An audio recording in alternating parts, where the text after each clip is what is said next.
परिवर्तन करता अगर संसार से जाने वाले थे तो क्या हम आप लोगों को कुछ बताकर नहीं जाते?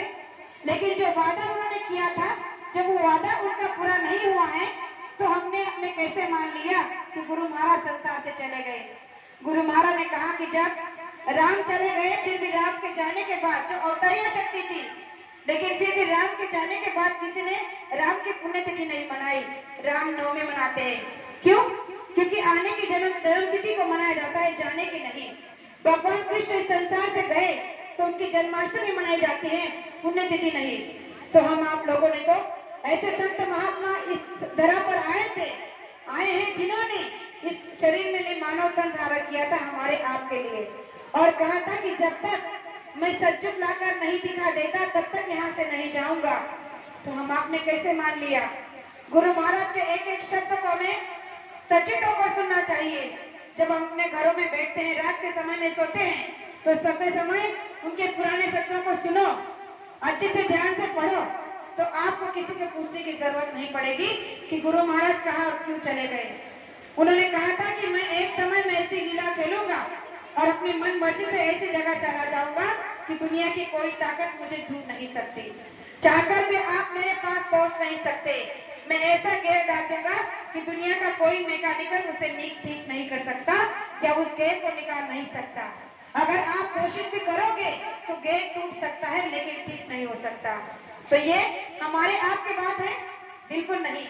ये तो उस परम पिता परमात्मा की पुकार दिल से निकली हुई भविष्यवाणी है, जो आज एक एक हमारे सामने सत्य हो रही है। गुरु महाराज के जितनी भी भविष्यवाणी हमने सुनी है, सुन रहे हैं, उसमें से आधी से ज्यादा 100% सत्य हो गई। अब कुछ ही नमूने बाकी है जो बहुत ही भयंकर और भीषण है, जिनके बारे में हम अपने मुखारबिन से वर्णन नहीं कर सकते। गुरु महाराज ने कहा था कि आगे ऐसा दौर आने वाला है जिसके बारे में आपने कभी सुना और सोचा नहीं होगा। 12-12 कोस सीखा ना दिखे, कंठ को तेज मरे, ऐसा समय आने वाला है। तो जरा सोचो, जब ऐसा समय आएगा तो हमें कौन बचा सकता है? जिसने ये कहा है वही बचा सकता है। गुरु महाराज ने कहा था कि अगर आपने पाश्चात्य संस्कृति को अपना लिया तो देश में वर्ण संकरता बढ़ जाएगी, और जब वर्ण संकरता बढ़ जाएगी, जब वर्ण संतान की प्राप्ति संसार में हो जाएगी, तो पाप इतना बढ़ जाएगा कि जिसकी कोई मर्यादा नहीं होगी। और मर्यादा से बाहर अगर कोई भी चली जाती है तो विनाश कारण बन जाती है। जैसे कि माँ सीता ने मर्यादा का उल्लंघन किया तो रामायण हो गया, उसी तरह से अगर आज के हमारे हिंदू समाज, भारतवर्ष के सभी नर नारी इस मर्यादा को लांघकर आगे चले गए हैं। आज के पश्चात संस्कृति को हमने अपना लिया है और इसीलिए संस्कार हमने भुला दिए हैं। गुरु महाराज ने कहा कि जो पाश्चात्य संस्कार उन विदेशों में थे, जिसे भोगी देश कहा जाते थे, आज वो भारत की संस्कृति को लेकर वहाँ भारत की संस्कृति को गा रहे हैं, और भारत की संस्कारी को देखो पाश्चात्य संस्कृति को लेकर बैठे हैं। आज हम आप देख रहे हैं कि इतना पाप क्यों बढ़ रहा है, तो इसका प्रमाण गुरु महाराज ने कहा था कि आज के बच्चे और बच्चियां माँ बाप के कहे अनुसार नहीं चलते। इसमें गलती माँ बाप की है, बच्चों की नहीं।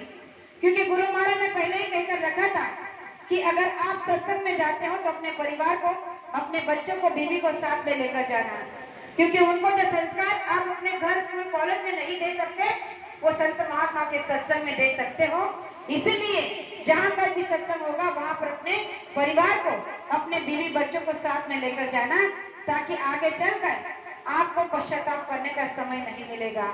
और आज देखा जा रहा है कि वर्ण संतान बढ़ चुकी है। तो आप कहोगे कि ये क्या होता है जिसका जिक्र गुरु महाराज ने कहा था? तो ये होता है कि आज लड़के और लड़कियां पाश्चात्य संस्कृति अनुसार लिविंग में रहने लगे हैं। जैसे कि विदेशों में लड़का और लड़की शादी से पहले कुछ साल एक साथ रहते हैं, अगर दोनों को विचार मिलते हैं तो एक साथ रहने का फैसला करते हैं, शादी करते हैं, वरना अलग हो जाते हैं।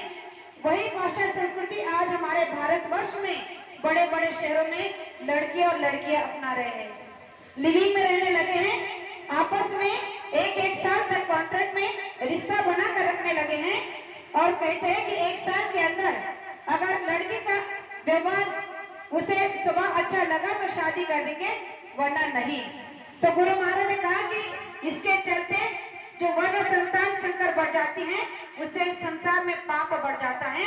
यानी कि माँ बाप का पता नहीं और बच्चे पैदा हो जाते हैं कि पता नहीं किसका बेटा है, किसकी बेटी है, इसका बाप कौन है, इसकी माँ कौन है। और ऐसी संतान जब संसार में आ जाती है तो पाप का विनाश बढ़ जाता है और ऐसे पाप से संसार में महात्माओं के सिवा कोई नहीं बचा सकता।